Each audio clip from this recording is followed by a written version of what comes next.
Whoa there, Space Cowboy. Brokeback Bebop is a podcast with explicit content intended only for mature bounty hunters. Listener discretion is advised.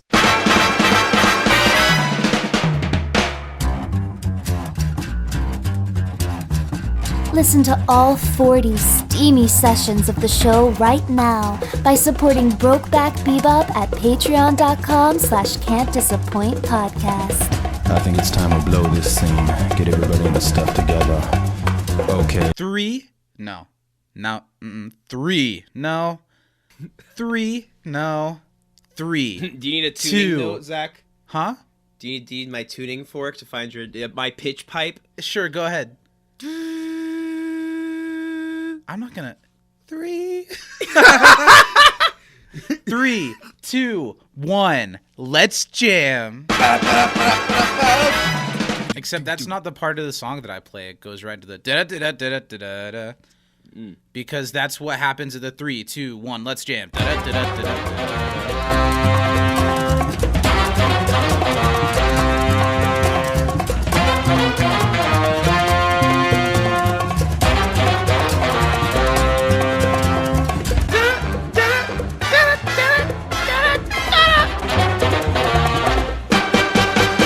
What a wild ride it's been. I can't believe that we've climbed up this mountain, climbed back down it, and now we're a few steps away just looking at the mountain. Just looking at it. That's you and me right now. I love looking at mountains, Zach.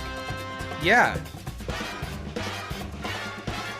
That's great. Cool. It's especially mountains that aren't inherent to Earth. Just like most of the mountains that we've had to climb in our old rickety, good but true to heart. It's my phrase of the day. Little ragamuffin ragtag group. Just you, me, the scantily clad, purple-haired gal, and the dog, and the little kid for a little bit too. Sometimes. Just us. Yeah. Sometimes a little kid. The found family that we've established here over the last 40 episodes of talking about this show. What a journey it's been, and we're here to wrap it up. The first anime that I've watched all the way through, I get that it's only 26 episodes, but that's still a big step for me. I've seen bits and pieces as a child. There were like some shows that I kind of caught onto but never obsessively kept up with, and this is the first one I've completed, and I wouldn't have done it without you, Steven, so I'm glad to have had a friend who I can both make this type of content with and who can challenge me to try out new things. You know, Zach, I know that before me you did a little hand stuff, some OTPF, but I was happy to be the one to finally take you into adulthood, you know, by watching this Japanese cartoon with you. Over the course of these 40 episodes, you've taken my flower, you've taken my rose and just dropped it in the puddle over the course of this series. Over and over. Do you think that Spike was a virgin before Julia, and that the rose dropping was the symbol of him losing his virginity? I don't think so. I think Spike fucks, but I think maybe you were a virgin. I don't know.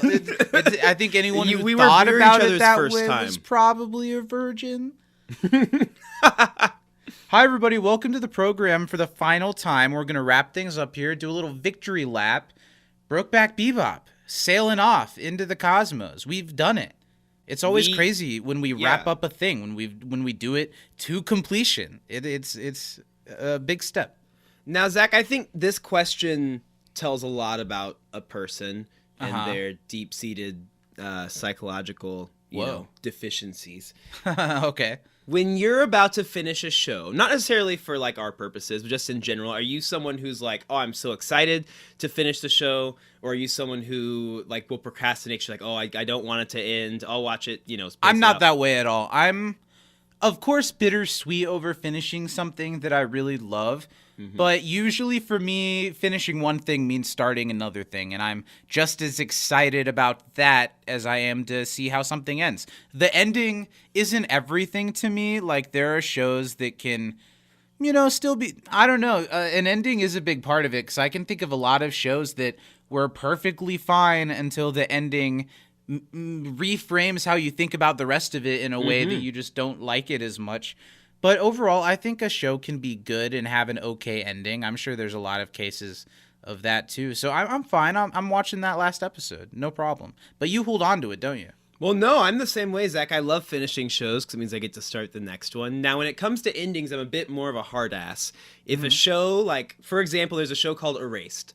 Really good show, mystery, like, kind of thriller anime. Okay. Basically, this guy, like, goes back in time to stop himself and his mom from, like, getting murdered. Because somebody shows up, Whoa. murders his family. He's like, what the fuck? Something happens, ends up getting sent back in time to when he was a little kid. Okay. And it kind of jumps off from there to this whole big mystery where he's trying to figure out, you know, that these girls that were going missing in his hometown, they are connected somehow to the person that came and killed him. The show is probably at least an 8 to 9 out of 10 for the first 10 of 12 episodes. And then the last 2, they absolutely fucking shit the bed, do weird shit, and fuck up the entire story. And that dropped the score down, like, majorly for me. Well, especially something like that a mystery, a whodunit, something like the Knives Out movies, even though it can... The whole is what makes it a good or bad movie. Something that is like promising, or like that movie Don't Worry, Darling. Something that's like promising, hey, a cool thing, a big reveal is coming and it's going to blow your socks off, and then it doesn't. That does affect, well, then why have I been caring all of this time? Yeah. If they didn't have something good to tell me. Exactly. But luckily, that's not the case with Cowboy Bebop at all. And No. I would say even... I don't know, I've softened on the live-action remake a little bit. Yeah. The last few episodes, I think, really burrowed their way to our hearts. Yeah. I didn't care. I wasn't emotionally invested. But I didn't end it thinking, oh my God, finally it's over. I think I ended it like that was kind of fun. It was fun. It was a fun ride. I think the first show is... The animated show is such a...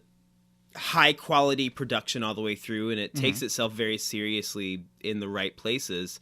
And I think that the live action, for a lot of it, does take itself a little too seriously, or maybe that was on us for taking it too seriously at the beginning. But I think when we stopped looking at it in a certain light, it became much more enjoyable just to sit back and look at some of the choices and performances and absolutely fucknuts crazy decisions that the people who made that show made. Well, I think even one of the problems with it isn't that it takes itself too seriously, which it probably does sometimes. It's that its sense of humor is really skewed and unfunny. By the end of it, I was laughing with the choices that the actors were making, but kind of at the dialogue they were being told to give. But we're going to talk about the original some today. We're going to talk about the live action a little bit today. We're going to do a couple of fun little wrap 'em up games and top and bottom lists of episodes and moments from the 2 incarnations of... I always like want to say Brokeback Bebop and Cowboy Bebop at the same time, and it throws me off. I get it. Over the 2 incarnations of Cowboy Bebop, which I think is going to be fun. Steven and I are big listy boys. We like to talk about our tops and bottoms. We're going to do that and more. Is there anything you want to talk about before we get into the wrap-em-ups and move-em-alongs? Just briefly, I always like to mention what anime I'm watching on here. I always try and, you know, at least once every other month, watch like a really trashy, ecchi, like just not thinking anime, just to, you know, see what... just mean trashy? Like ecchi is like stupid, lewd. Oh, sure, you've told me that before. Not like absolute nudity, grossness, porn, but a little bit ecchi. You know, there's some circumstances where somebody trips and falls, and I landed in her butt crack. You know, with their face. If I had a nickel for every time that happened to us, but I'm watching a pretty rides. Infamous show and manga called Peter Grill, and I think it's called, like, there's like a subtitle, like The Philosopher's Time or something like that, but it's about this guy who basically like wins this tournament to prove that he's like the strongest fighter in the whole world. Like, he is like the champion of champions. He's such a strong warrior, and he finally is like gonna propose to his girlfriend that he loves, like They haven't slept together because she's a virtuous, noble woman. And now he's like, we can get married. I can smash. But because he's the strongest in the universe, Zach, all these other, like, you know, creatures and women from around the world are flocking to him because they're like, I want a baby with the strongest dude. And he's like, no, can't do it. Gotta marry this girl. Can't be this. And the difference between him and the guy from World's End Harem is Peter Grill is not quite as good at saying no. And so he'll be like, no, can't do it. I love her with all my heart. And then they'll be like, but... And then they show him, like, waking up the next morning, and he's like, what have I done? But it happens, like, 11 times in the first, like, 5 episodes. So it's fine. It's a little bit funny. The animation is, like, intentionally bad sometimes and intentionally good in some places. So it's fine. It'll probably end up with a 5 or 6 for me. But that's what I've been watching. The episodes are, like, 13 minutes long. That sounds really silly. So they're, like, super short. So it's not the best show I've watched in the last couple years, but it is one of the shows you've watched. It is one of the shows I've watched, couple of years. and it was on my plan to watch list, and I'm a completionist at heart. In animation news, and you might be hearing this far removed from this event, Justin Roiland, arrested domestic violence, and what was it, wrongful imprisonment or something like that? Yeah, something like that. And this has been going on since like 2020. Yeah, I'm only hearing about it like just now. Me too. There had been other hearings and stuff, so that's fucked up. And yeah, that's not another great. Show with his name and style on it was just released. What show? Koala Man. Oh, I haven't heard of that. It's like a koala superhero and his family, and Hugh Jackman is in it. And wow, that tracks. That's cool. Who was the other? Jermaine Clement. Nice. Yeah. Mm-hmm. Avatar 2. He was also in Avatar 2. He was nice. He Flight was. of the Conchords, Rio, Moana. Oh yeah, sure. He's Tamatoa. Is that its name? The crab dude. Is he a crab dude or is he like a snail thing? The shiny. Shiny. I think he has little pinchers. I think its name I think might there's be a lyric, Tamatoa, little unless I just crabby pulled that out of claws my in the butt. song. So Justin Roiland. Yeah. I think that it's going, like, I haven't seen the most recent season of Rick and Morty yet. I've heard it's been a return to form. Yeah. I have just slowly been going from, I really liked this show, like, in its first 2 seasons, and I was, like, 18, so I was the perfect, or even a little younger, the perfect age for it. Really into it, wore the t-shirts, still have a couple, had the poster, all that stuff, to really enjoying the show still, but being really annoyed with the type of people intellectually that like gripe onto the show. Think of how every time you walk into a head shop, it's a bunch of Rick and Morty misappropriated, like Morty doing a dab, or like Rick with a girl with big boobs or something. I have a whole Rick and Morty Naruto crossover rolling tray. And it's it makes me feel kind of gross. Mm-hmm. Yeah, you don't want to be associated with those weed smokers. Exactly, or like it literally has nothing to do with that. It's just the clientele. Mm-hmm. I'm a man of class and stature. You would never want to be associated with people from the same store that you go to buy things from. I literally have a. I do know exactly what you mean. Like a dabbing tool that is Morty. Nice. I literally have that. But for some reason that show attracts such a herd of like He-Man woman haters who also have never incel wannabe He-Man woman haters. Because they're like, oh, I'm just like Rick. That's why I'm like chill. To the point where now it's influenced my enjoyment of the show a little bit. Like when we get one of those deep, but think about what's really going on with Rick, I'm to the point where like I don't give a fuck and I don't really feel bad for this bad person, to now I'm sure that the main voice behind the show being a scumbag and the other main voice behind the show being a recovering scumbag, I hope. I don't know, it's gonna make me feel a little icky. Yeah. Well, and they got renewed for like 12 more seasons, so. Like 5 years ago. It's going to be around for a long time. 100 years, Rick and Morty. 100 years, Rick and Morty. That's all I have to say about that. It just is another cog in the question without an answer of when can and can't you separate art from artist. Mm-hmm.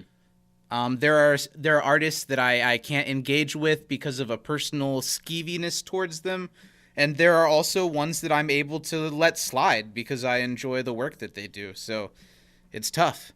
Yeah. It's always a slippery slope with that, but it just continues to, follow the old adage of be careful with having like idols and heroes and things because everyone is flawed, and when you find that out, it really removes the polish and wonder with a lot of people. Not that there aren't wonderful people in the world, but it stinks that so many of the people that are given a platform that then are pieces of shit. Yeah. I think always, like, even if you do idolize people, you should know that they are flawed. Mm-hmm. But there's a difference between, like, finding out that your idol is flawed and finding out that they beat a woman and imprisoned them or something. Them? I don't know. We can move on from that. Just food for thought. Let's talk about Cowboy Bebop. Let's do it. Bow wow, bow wow, bow wow, bow wow, wow, wow, wow, wow, wow. We're going to start off this send-off special with a little game that I have prepared for one Stephen Allen Baker. I'm so excited to be here. Hey, Mom, Frenchman. Hope you're watching. She's not. This is going to be fun. I've got, I believe, 8 or 9 questions for you that we're going to go through that involve fan opinions on the tops and bottoms of Cowboy Bebop throughout the franchise. Hey, first time we're having tops on this show. Hey-o. I've chosen to use IMDb scores for this because I feel like it's one of the bigger pools of people individually rating things, and it's separate from the anime fandom that would be likely to give all of these episodes very high marks. The IMDb one is going to be a little bit more really high marks on the episodes that earn it from a grand television perspective. And you know what I mean? Like Absolutely. You said you recently looked up the anime list of Cowboy Bebop scores. What do they look? Are they high 9s throughout? Well, my anime list is out of 5, and so they vary from the lowest is 3.9, and then every other episode is at least 4.1, and they go up as high as 4.8 for like 2 of them. Well, I've got these questions. This is just going to be a fun way to, let Steven have some thought and decide what you think is the right answer. It's all multiple choice. Okay, so all you have to do is pick a multiple choice. See! And a fun way for us to engage in, because I still am uninitiated to the point where what I know about the show is what we get together and talk about it. I didn't know before putting this together what necessarily, I had ideas, what the but people what necessarily thought was about the top them. and bottom. Okay, so we're going to get into it. Here's the first question. On IMDb, what is the highest score given to an episode of the original Cowboy Bebop? You've got 4 options. Okay. A, 9. B, 8.8. C, 8.3. Or D, 9.5. Ooh, a 9.5 is tough to get on IMDb. I'm going to go 8.8. 8.8 B. That's what you're settling with. That's what I'm going for. All right. That's incorrect. Oh! It is D, 9.5. Wow! A little bit later, we'll talk about maybe what episode it was, okay? That's the tone, okay. 9.5 is the highest rating for an episode of the original on IMDb. Second really question. High. On IMDb, what is the lowest score given to an episode of the original Cowboy Bebop? Are you ready? Mm-hmm. A, 7.5. B, 7.1. C, 6.9. Or D, 8.2. C, 6.9. 6.9, the lowest of the options there. You going with that? That is also incorrect. 0 for 2. The lowest rated episode is a 7.1. Wow. So you're close. Okay. Just a little bit higher. That's pretty good for a show. That's a good spread. Yeah. Okay, question number 3. Let's see if you can get on the board with this one. All right. Hopefully I can. On IMDb, what is the highest rated episode of the original Cowboy Bebop? Okay. You ready for your options? Mm-hmm. A, Pierrot Le Fou. B, Ballad of Fallen Angels. C, The Real Folk Blues Part 2. Or D, Hard Luck Woman. This is hard because they're all pretty good. Yes, and 2 of them specifically are always like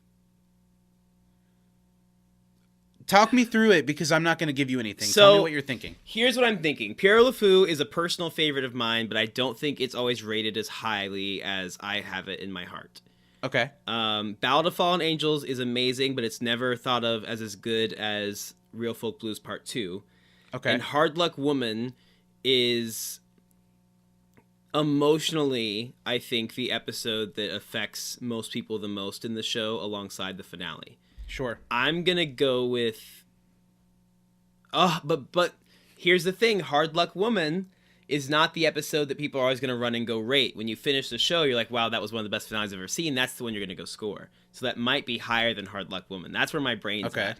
Like, I think the popular answer is going to be Real Folk Blues Part 2. Is that your answer? That's my answer. You're on the board. That's correct. Woo! Woo! Those were all for the higher rated four? episodes. Higher Maybe rated. not the highest four, but close. Mm-hmm. And the highest rated with a 9.5 was the Real Folk Blues Part 2. Good thought. Maybe you're right. The more people than previous episodes after watching the end will like rate the ending as like a whole. That's a good thought. Good thought.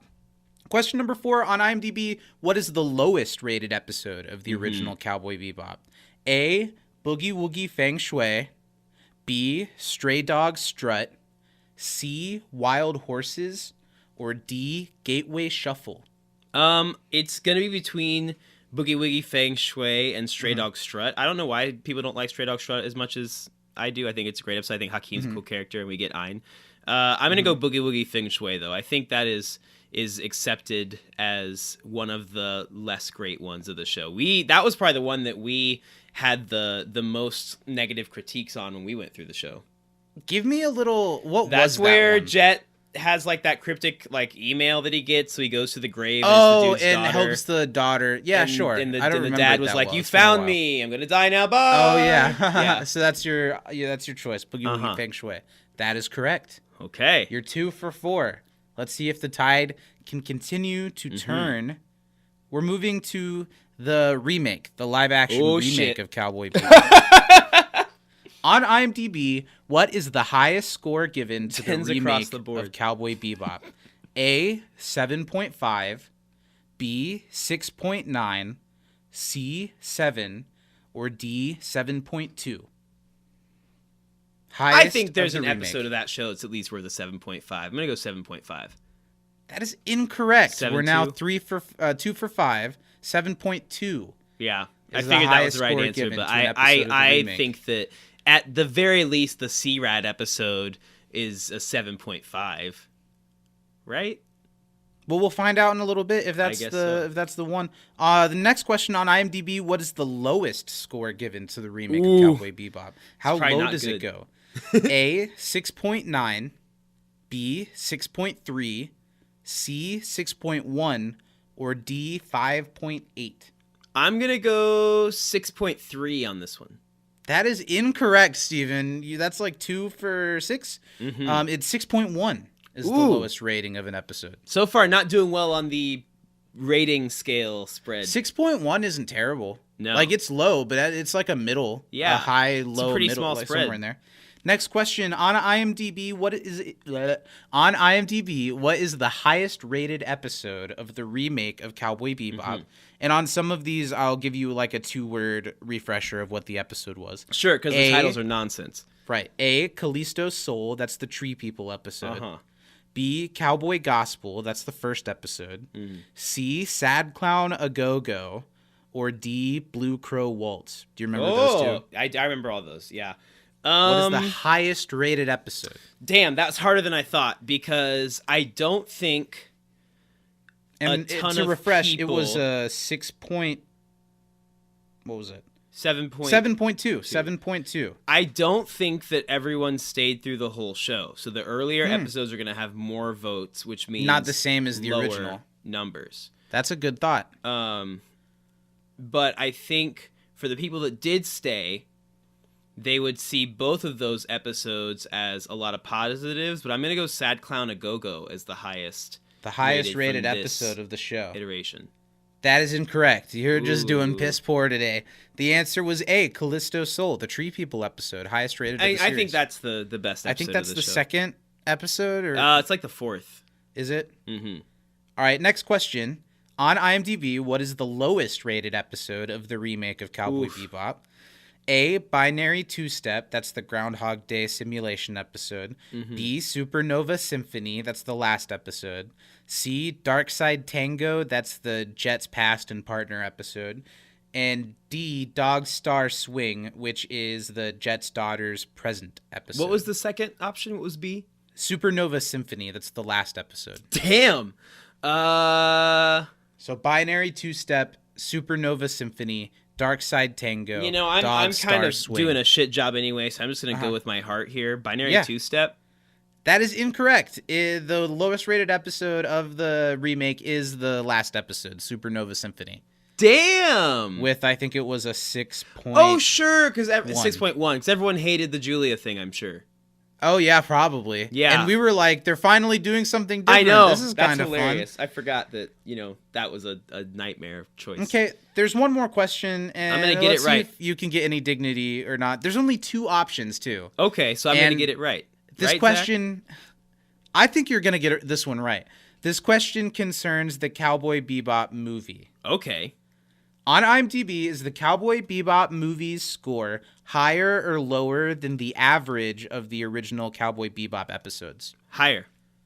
You think the movie score is higher than the average of all the episodes put together? Than the average? Well, let's see, because there's a big spread. I took the average by adding all 26 and dividing by 26. Yeah, so the highest score for Bebop live action, or Bebop animated, was 9.5. Mm-hmm. The lowest was 6. No, we're talking just the original, just the cartoon. I know, I got the answer wrong for that. 7.1 was the lowest. So 7.1 to 9.5. 8.2. I think it's higher than an 8.2. So yeah. Your answer is higher. You are incorrect. But I'll tell you in a second how you just blew my socks off. It was lower at a 7.8, still a really good score.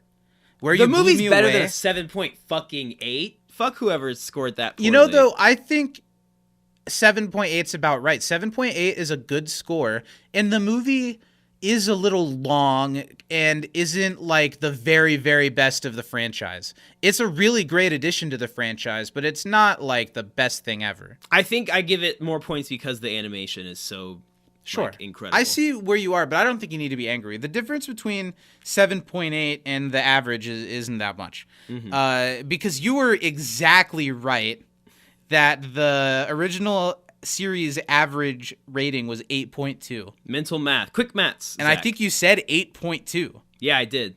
Because that's right between 9.5 and 7.2. Well, that's my little game. It's interesting food for thought, and even though you didn't do so well score-wise, you left with an impressive mental math feat. Hey, I'll take it. That's the number that matters, right? I think you got 2 questions right. I got 2 correct out of the 7 asked.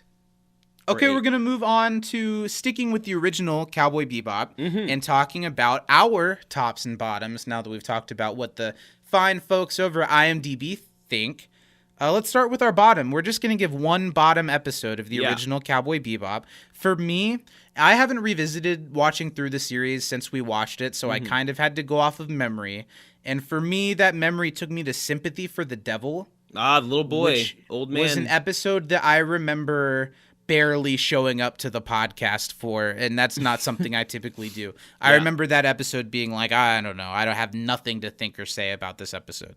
Yeah, that one is one that is also usually thought of a little lower by a lot of people. It's the most like supernatural episode with Pierre LeFou stuff, like alongside that one. Yeah, I think that's a fair answer. I remember you didn't really care for that one too much. Now, if I revisited it, sorry, I'm saying words with extra syllables all the time. If I revisited it, maybe Boogie Woogie Feng Shui would be my least favorite. I understand why that one's a lower rated one. Yeah. But that's where I stood right now. Nice. What about you? So for me, before we went through the show for this, my least favorite was always Toys in the Attic. And I don't really know why, because it's still not my favorite episode. It's like the Fly episode of Breaking Bad. Yeah. And it's fine. It's not my favorite. But Boogie Woogie Feng Shui for me is what I had to give the bottom spot. I think that the poor attempt at the digital animation towards the end of the episode is one of the worst things that the animated show does. The plot is not really like, is Jet a father figure to this little girl or like a brother, and like her dad was but the dad is like in space. But also he's kind of flirting with her a little bit too. He's like, come on, I'm gonna. That's die one of for those you, episodes baby. that has some intrigue going for it, but the follow through. Talking about endings, the follow through of that one is kind of disappointing. Definitely. Oh, I wanted to say Toys in the Attic. I think I could see if you're binging through the show that feels like it grinds everything to a halt. Usually when I was watching the show, it was like just chilling watching all the That episodes makes in a sense row. to me. And that one is a lull. It'd in be the easy to excitement. skip. Same with Fly on Breaking Bad. If you're watching every episode, it grinds to a halt. If you're watching it like we did, one episode at a time, it's a nice, interesting change of pace, and it's fun to see shows. And I feel the same way about the Fly episode of Breaking Bad. Like just kind of dicking around for an episode and having a little fun with the structure of their thing. Yeah, I think it's because I think that adds some realism because something exciting doesn't happen every day. Yeah. Let's move into the top 3 episodes of the show. I'll give mine first since I'm still kind of the outsider. And I specifically wanted to highlight that my favorite episodes weren't the overarching narrative episodes watching through it this first time. They were the real successful bounty hunter one-off adventures. And so that's kind of what I decided to highlight. So my top 3 episodes are not in any particular order. These are just 3 that I wanted to highlight. Boo. Sorry, but I need to watch the show again to really, because I think with the full picture, I'd feel differently about the overarching story episodes. Probably. So for this top 3 list, I went with Gateway Shuffle, which was the first episode that I had a lot of fun with, the Sea-Rat episode. I think that's a great really episode. Interesting and fun villain and a cool adventure to follow, and it is at a point where we're still deepening our knowledge of the core characters, so that's a good one. I also put Perot LeFou. The animated version of this episode is genuinely scary, and that's doing a lot. It's a genre hop while also being a really good one-off bounty episode. Yeah. And I also went with Cowboy Funk, because Nice. I think the relationship between Spike and Andy is one of the most interesting for me studies of Spike's character in the whole show. I love seeing how he gets frustrated in that episode. And it's got the teddy bear bomber, which is a great one-off bounty. So those are my 3. Cowboy Funk is heavily underrated as an episode, so great choice. So I did a Zach here, and I have a few honorable mentions that I can't That's fine. Go talk ahead. about because when I was trying to pick this, Zach, you don't understand how conflicted I was between going with what I think are the best episodes versus what ones do I think are the most fun, like which were my favorite. So I'm going to say a few episodes that I think have a really special place in my heart, but I do find a few faults with in the making of them. Kind of. I did give all the episodes I'm about to say 5s. Pierre LeFou, incredible. How can they make such a scary character out of a dude that looks like the Penguin? It could be really corny, and it's not. Waltz for Venus is really dear to my heart. That's the Be Like Water, kid dies early. I love that one. That's a good one. Mushroom Samba, I think, is maybe the most fun episode of the show. It's so that would have been wonky, an and you honorable get mention for me if I had some. Yeah, some Ein and Ed action and some really cool like costuming on the characters. And then Jupiter Jazz 1 and 2, I think thematically are super cool. I love Grin in the animated one and the interactions with Faye and the sexual tension, but also the like fear that they both have for each other. But when I go into my top 3, Ballad of Fallen Angels is my number 3. I think visually some of the keyframes in that episode are some of the most burned in my brain images that exist. I think that it's our first look into just how pained and dark the show can be with our main characters. We've seen our bounties be tortured and die and all those things, tortured emotionally. But our main characters to that point have kind of been, either very sloth in their laziness or they're kind of goofy or talented but not super driven. And this one we see Spike in a fighting for his life, aim to kill situation, and that's kind of cool. My number 2 is going to be the Real Folk Blues, especially part 2, but I'm going to give part 1 and 2 because I think of it as one thing. Sure. I think the end of this show is frustrating and satisfying for all the best reasons. I think that the final image of Spike doing bang towards the camera is very iconic, and the lighting that they use in this episode, animation-wise, is really cool and really smart. And my number 1 is Hard Luck Woman. I think...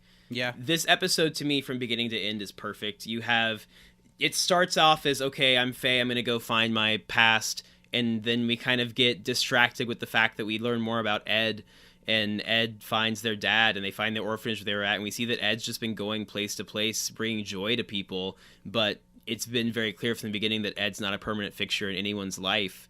And then we simultaneously have Jet and Spike that are going after this bounty that ends up being, with Ed's dad, and that whole interaction's hilarious. I think that Ed going off after their dad is amazing. And then we get the emotional gratification of Faye going to her home, and there's this hopeful feeling that we have until she runs up the hill and there's nothing there because it's all been destroyed. And I think that combined with the end cap of the, see you, space cowgirl somewhere, somehow, always makes me emotional, because I think that they're just all characters that make me so happy. And Ayn going with Ed when she leaves is so sweet. It's probably the episode of the show that has the most heart for me, and that's very special. That was really well said. I think if I were to go back and do a rewatch, which I absolutely will, I could see why that would be a high contender for the top episode, because it does have a lot of heart in a show that, sure, they bring out the heart, but you wouldn't expect it to have that kind of heart, and that episode really does. The last thing that we're going to do before we get out of here, well, not the last thing, but we're going to talk about the live action for just one more second. I didn't want to do like a top and bottom episodes, because the episodes are so scattered within themselves that it's hard to even think about it as episodes for me. And especially if you're watching it on Netflix, it just feels like a 10-hour bad movie. Yeah, absolutely it does. So we're going to do a high point and low point. I'm just going to give mine both at the same time. Okay. Because I think these episodes it's episodes that I went with, but not really a best and worst, just kind of I went with the high point being the first episode, Cowboy Gospel, because there's a lot of promise. Yeah. And there's a lot of attention to detail given to the action scenes in that episode. The opening action scene in the casino is pretty cool. Yeah. And Spike seems like Spike in that episode. It reminds you of the first episode. It does some interesting stuff. So for the low point, I put what I feel like is the antithesis to that, which was the Blue Crow Waltz episode, which wasn't really my least favorite episode of the show, but it's just the most indicative of how many cool opportunities this show had to fill in certain aspects that we didn't know about this world, and how it was just focused on the wrong things. And that episode, like the Julia singing and becoming the star of this bar, I don't know. It was just the episode that, like, it's a whole episode set in the past. This should be everything we've ever wanted out of new Cowboy Bebop. We don't know what happened here. And instead, it's just more of the same bad humor, bad dialogue, iffy acting. That's my high point, low point. What about you? So for me, I went with more moments that speak to the theme of an issue or a phrase. So my low point is going to be the black male moment. And overall, the bastardization of Jet. The 10 episode long cucking that is Jet Black in this show. And it's the dialogue for him was just written so poorly. They made his character a big teddy bear, which sure, Jet had a soft side, but he was Jet fucking Black, the black dog. He bit down, never let go. This one, who was white in the cartoon, by the way. But they ruin Jet so much that they make him one of the worst parts of this live action, when that shouldn't be the case. The casting is solid. The actor doesn't intentionally do a bad job here. He just was given absolute shit to work with. He deserved a lot better, because he has a great look. Yeah, and the voice needed some work, but I feel like that probably wasn't his fault. Yeah. It's like, no, more Christian Bale. And your high point's Ed, right? And my high point is just, in general, Vicious's descent into madness throughout the show. He starts off as like fishmonger Lord Farquaad, and by the end of it was Gollum from Lord of the Rings, and I absolutely love it. I mean, the actor, we talk about it in the show, but it was the only thing to talk about sometimes. He knew what he was doing, you know? And if he didn't, I worry for him. If that was him just trying to act. I think he knew. But it's his delivery. You made Julia sing. Or how many times did you fuck Fearless? Like those, like he said those words, and like it worked, I think. and the daddy issues, and it's just so funny. But it made the last the part stretch when of the he's show so orgasming much while talking about shaving his balls. That was a good one. and then you have just the chance of a nick, and you could die in the moment, but it's boy, you bullsack. Yeah, Don't you that's so understand me, fearless? Like that. Yeah. He's a fucking trip, and it I made could the write show a more paper enjoyable. on the performance that actor gives, and I still don't really know what his name is. No clue. Oh, That's boy. great. The last thing I want to do as we wrap the series up, which is crazy, I want to talk about each of us. Let's give an idea of what the future for Cowboy Bebop could be. We kind of mentioned it before. There will be a time where they forget that they did this remake, and they'll be like, Cowboy Bebop is so good, let's do more with it. And I kind of think in the right hands they should. Do you have any thoughts? Do you want me to give you my thought? I do have a thing that I'd like to see, and this is something I've thought about before. I want, and here are my demands. Without every one of these pieces, I will not take it. Okay. Original voice cast. Yes. Original dub cast. Yes. I want an OVA. Is anybody dead from so like the Japanese? Is anybody dead? I don't think so. Okay. If they are, use old dialogue. I don't give a shit. Yeah. I want Carrie just Fisher like a on. one-off OVA. I don't need a movie, either one, so it can be episode length, double length, or movie length. Don't care. That I leave up to the hands of whoever's making it. I want to take place in the past, but not be Vicious centered. I want it to be before Faye joins the Bebop, how Jet and Spike came to meet and be together, whether that's Syndicate related or not. And I want Faye to be, if she's old enough at the time, I think she would be old enough to be out doing adventures as well when they first meet. I want there to be Faye in a separate storyline, unrelated. She's doing her own thing, but I wouldn't mind it being loosely intertwined with whatever bounty or first adventure Spike and Jet go on. And I think that a framing device of Ed like telling her children or eyeing the story as like the beginning and kind That's of in a like framing devices that I think would be kind of Or cute. just telling some children. Telling some children, yeah, Yeah. about her friends and how they came to meet before they met Ed. I really like your idea. Mine is similar to yours, but different. Because I thought, as much as it was a low point, the Blue Crow Waltz episode of the live action left me wanting more. Yeah. So my idea is also animated series, original voice cast, 26 episodes. Ooh. Let's Better Call Saul this whole thing. Ooh. And make it about Spike in the Syndicate, Jet is a cop, Faye is doing whatever she's doing. She's newly reawoken. Ed is younger, getting into some hijinks. Learn more about Ein the Data Dog and like how Ein got the reputation. And we could have a loose, hazy, overarching theme of like Better Call Saul, maybe black and white glimpses of the characters that are still alive post Cowboy Bebop, doing something that we don't quite know what it is. Yeah. That kind of comes into focus in the end as the present and as like the beginning of the original and this like prequel kind that would of be form super together. cool. That was my idea. But animated and original voice cast is like the most important thing. Yeah. I don't know the original voice cast, but obviously for me, like Steve Bloom can still be Spike, no problem. He's still got that voice. Yeah. That's my thought. Yeah, I would love that too. I'd enjoy the heck out of it. I think that would be really good.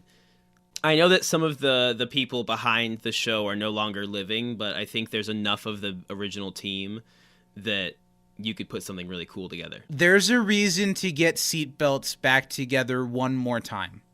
Like, not saying that they don't do their own stuff, but under the guise of Cowboy Bebop, get them together one more time to really fucking be old dudes rocking. Because the music was so background in the live action in most of the episodes. They kind of at the beginning of the show were like, let's have the cool music scenes where the music is like the sound that's the primary one. And they forgot like 3 episodes in and never did it again. They really did. Well, let's end on a positive note. We're wrapping up this series, Brokeback Bebop. It's been a lot of fun. I can't wait to go back and rewatch the original show because I have grown to really, really appreciate it. What about you? Do you feel like your appreciation has grown, or do you think it was already as high as it could ever be before we started this? It's still in my top 10 anime of all time. I think it's sitting at like 6 or 7 right now, which is a really good spot to sit when I have like 230 completed anime entries on my like tally. So that's a very high spot to be. I think my appreciation for the animated one has grown so much after watching the live action, because it's crazy how easy it seems that the story can be not as amazing as it was. You know, like just some slight choices made all the difference, and I think that shows how much care and time and intention was put behind the animated series. Well, that's the end of the podcast. It's done. There's nothing else to say. Bang! We're getting out of here. We're done with this forever. Goodbye forever, right, Steven? Nothing else to say. Never again. It's the end. Roll credits.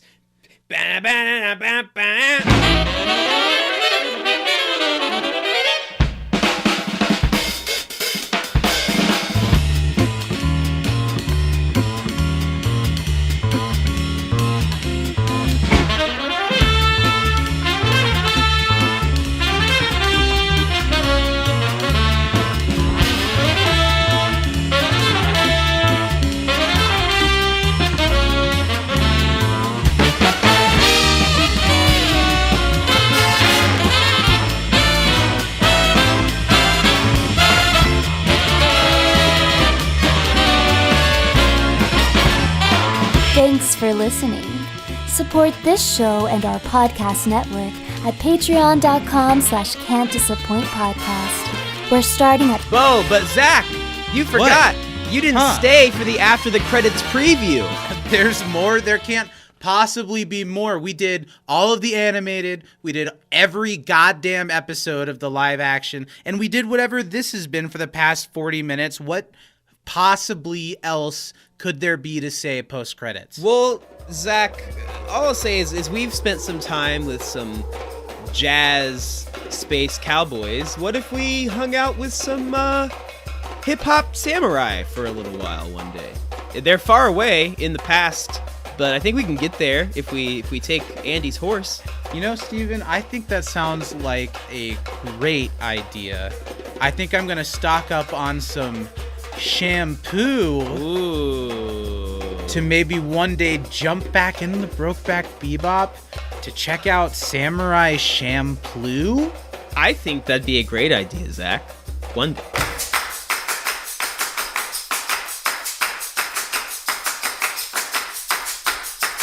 See you next time, Space Cowboy. Live on!